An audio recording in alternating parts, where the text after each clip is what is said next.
এবার আলোচিত কয়েকটি খবর নিয়ে নিয়মিত আয়োজন সংবাদ সংক্ষেপ। বন্যার্তদের মাঝে ত্রাণ বিতরণ অনুষ্ঠানে ধারণ ক্ষমতার অতিরিক্ত নেতাকর্মীর চাপে হুড়মুড় করে ভেঙে পড়েছে মূল মঞ্চ। এ সময় মঞ্চে প্রধান অতিথি হিসেবে উপস্থিত ছিলেন অর্থ ও পরিকল্পনা মন্ত্রী আমির খসরু মাহমুদ চৌধুরী। এ ঘটনায় মন্ত্রী অক্ষত রয়েছেন।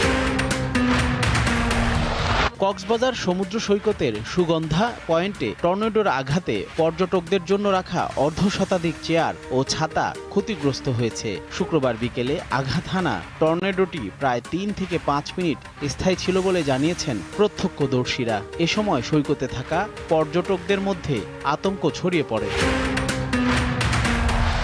নাটোরের নলডাঙ্গা উপজেলায় আখ ক্ষেতের ভেতরে গড়ে ওঠা একটি গোপন কারখানা থেকে প্রায় ৫,০০০ লিটার চোলাই মদ ধ্বংস করেছেন গ্রামবাসী। তাদের দাবি, দীর্ঘদিন ধরে সেখানে মাদকের কারবার চলছিল। পুলিশ ও প্রশাসনকে জানিয়েও কোনো ব্যবস্থা না নেওয়ায় শেষ পর্যন্ত নিজেরাই মাদক বিরোধী এই উদ্যোগ নেন তারা। মেহেরপুরের গাংনী উপজেলায় বেওয়ারিশ কুকুরের কামড়ে নারী, শিশু ও বৃদ্ধসহ অন্তত ২০ জন আহত হয়েছেন। শুক্রবার দুপুরে ৪ থেকে ৫টি বেওয়ারিশ কুকুর গ্রামের বিভিন্ন এলাকায় পথচারী ও স্থানীয়দের উপর হামলা চালালে আতঙ্ক ছড়িয়ে পড়ে। পরে ক্ষুব্ধ এলাকাবাসী একটি কুকুরকে পিটিয়ে মেরে ফেলে।